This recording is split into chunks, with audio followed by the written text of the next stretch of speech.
here. And this one's turbidity, and like I was telling you earlier, it's just turbidity measured in NTUs.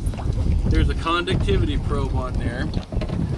And this has a dissolved oxygen probe on it that actually reads the light instead of having some kind of a membrane to help determine the oxygen. This actually just reads the oxygen. There's pH, a little glass ball in there, and you got to be very careful to make sure that doesn't get chipped or broken. Those are pretty fragile.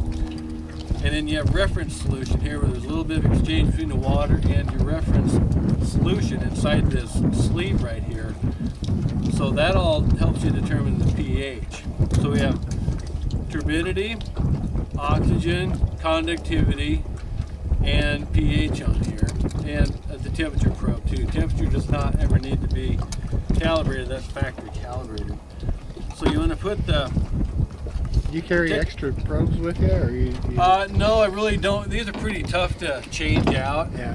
And I do actually have a whole new probe in the truck, so I've got both meter and a probe in there. So in case something goes wrong, I've always got a backup.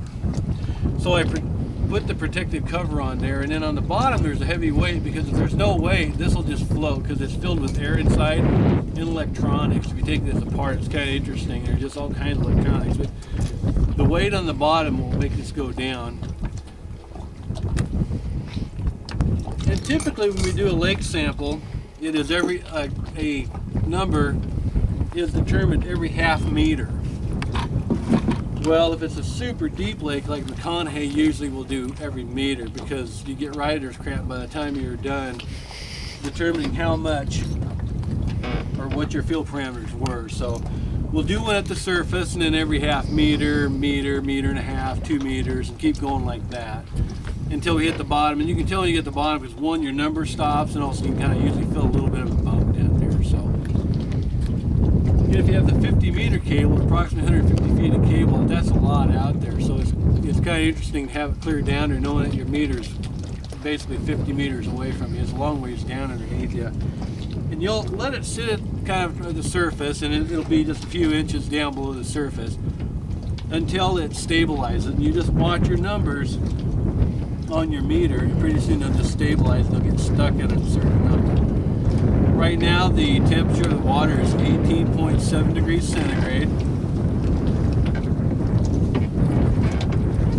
The conductivity of the water is 576 or 577 micromoles, and it'll vary just slightly, maybe within 1 or 2